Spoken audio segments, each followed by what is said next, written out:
So whether you are into the regular religions or this new age stuff, it doesn't really matter because religion can be a form of enslavement. Doesn't have to be, but here is how it enslaves you. Now, real quick, if you don't know me, yo, what's good? It's your boy Dot from Dot Me Now Coaching and Entertainment for coaching my links.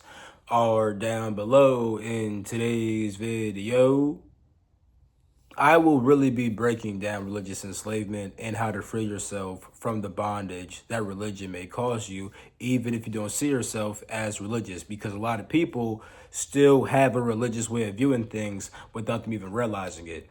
So, real quick, I would really appreciate if you like this video, subscribe if you're new, and if you see the option to, you might as well hype up this video as well.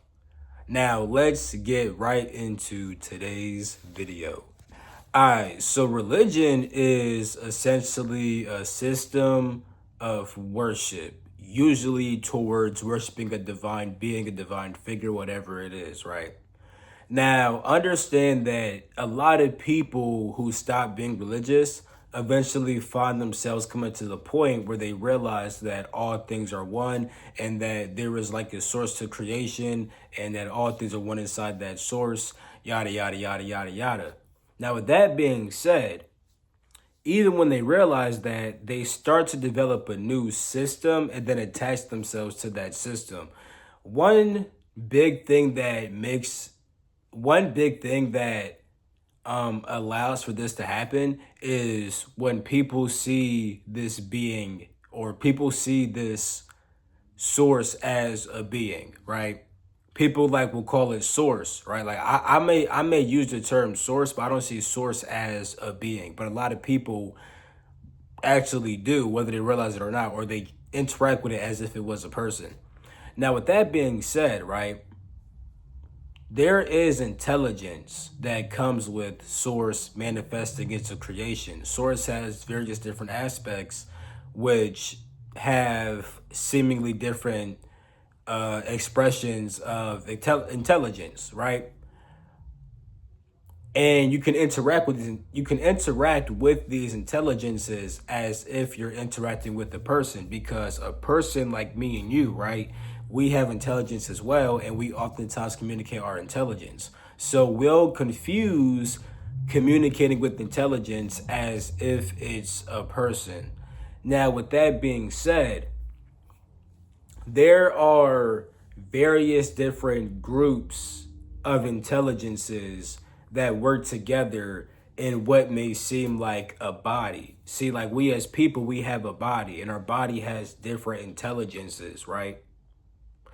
Our heart has a different intelligence from our lungs. That's why our heart beats, but our lungs breathe, right? Different intelligences. It's the same with spiritual intelligences, right? Different intelligences work together in a way that kind of seems like a body.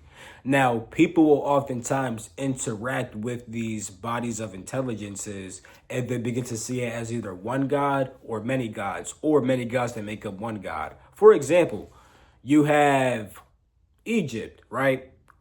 Egypt has many different gods and goddesses, but the Egyptians were very aware of the fact that these were not actual beings, but different aspects of yourself in creation. That's why in the first chapter of the Egyptian Book of the Dead, which is really called the Book of Light, which is really called the Pert Heru, that book, the first chapter of it literally talks about, well, instead of saying talks about, I should say, because when you read it, it's as if like you are the character inside the book. And the first thing that you're saying is that you are the different gods and goddesses. You're identifying with them because you have become one with those parts of yourself. Now, I'm saying this because with the Kemetic spiritual system, that was a certain body of intelligences, right? That work together in a certain kind of way in order to lead you back to the divine, to the one source of all creation, you see? So with that being said, that's important to understand due to the fact that once you were brought up and became one with that source, you could literally look at any body of intelligence and see how it relates to you because you now become source. But when you're still within inside the body of intelligences and you're interacting with these different intelligences as if they're actually beings, you start to also form a system for working with these different intelligences. And then within inside that system, you may represent these intelligences as people in order to communicate your message. Now, sometimes real people may get involved because there's various people on earth that interact with these intelligences. And on top of that, different people can choose to embody different aspects of that body of intelligence. So for example, somebody may be very heart based, you could say. Someone may be very lung breath based, right? So one person will teach about love, other one teaches about breath work and stuff like that, right? You know what I'm saying? But they're still part of the same exact body. But when they interact with these smaller intelligences, they become different people that are part of the same body. One person's the love person, other one's the breath person, but they still have the same source. Now keep following me here, right? Because this is the reason why you can represent these intelligences as people, because you can embody the intelligence and become a certain kind of person. You can either become a multifaceted person who is able to embody everything, or you can become a one-dimensional person where you only have one dimension to you per se. You would technically still have more dimensions, like you're still composed of various different things, but you seem one-dimensional, like you only have either love or you only have breath. You could become the person that has one or the other, or that has both, you know what I'm saying, and that has every other intelligence, right? So the reason I'm telling you this is because with inside different bodies of intelligence which you interact with, you can begin to see them as people and develop a system for interacting with these people, and then it gets shared. That's what happens with religion. That's what happened with Egypt, Hinduism. Even though Egypt and Hinduism, they have very similar intelligences. You know what I'm saying? Hinduism was partially influenced by Kemetic spirituality and stuff like that. You know, but like with Hebrew. Well, with the Hebrew stuff, Judaism and Christianity and stuff like that, you know what I'm saying? That's a certain body of intelligence which has once again been influenced by Egypt, but still has other influences like Sumerian and things of that nature and stuff like that. But then once again, with Samaria, they have their own system and stuff like that, which is similar in some ways, but different in other ways. You know what I'm trying to say, bro? So different people interact with certain intelligences and they form a system for working with them, which forms a religion. And people get attached to that religion, and they get attached to that one system of interacting with these intelligences whole entire time. There's different ways which you can interact with the same intelligence, and there's also different bodies of experience which you can interact with also. So for example, right, your heart and your brain have a certain connection, but your heart and your lung have a certain connection, right? So some people, when we talk about like the same great body, right, but they're only focused on the brain and the heart. Meanwhile, the other person is working on the God damn, slow the fuck down, bitch. One person can be focused a lot on the brain and the heart. You know what I'm saying? The other one is focused on the heart and the lungs. Now, with that being said, right, they connect at the heart, but they may seem a bit different. So, like, for example, Egypt and Christianity may have certain similarities, but also certain differences, right? They both talk about the heart, but one's talk about the brain, other one talk about the lungs.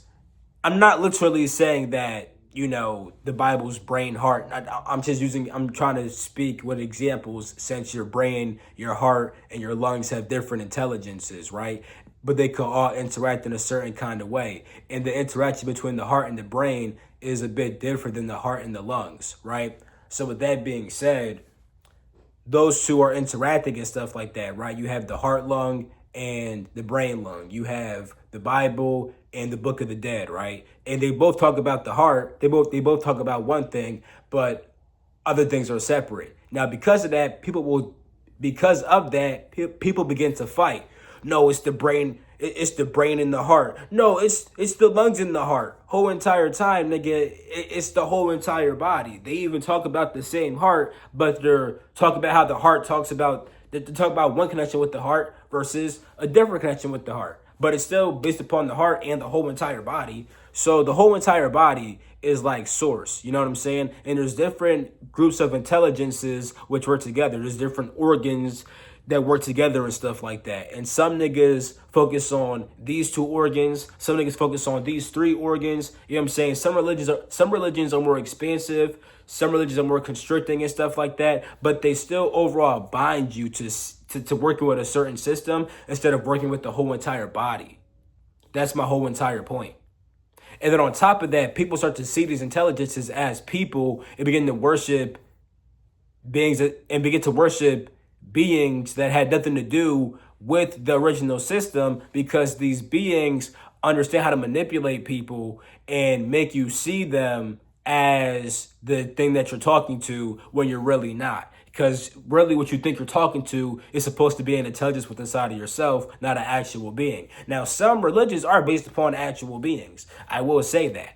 But Egypt, not necessarily. Hinduism, not really, except for when a certain person, because there were times when people in Hinduism or Egypt could die then become a deity. But like the root system isn't really based on actual beings and stuff like that. A lot of like the more advanced religions, they aren't really like that. You know what I'm trying to say? They weren't even meant to be religions. They're just telling you that there's a certain system which you can use to connect with the divine. But then people begin to worship this system and worship the construct as if it's like actually like certain beings, and they begin to just think that it's the only way to do something, and then they get bound to that thing, and they can only see truth inside that one system and can't see truth inside of other systems, you see?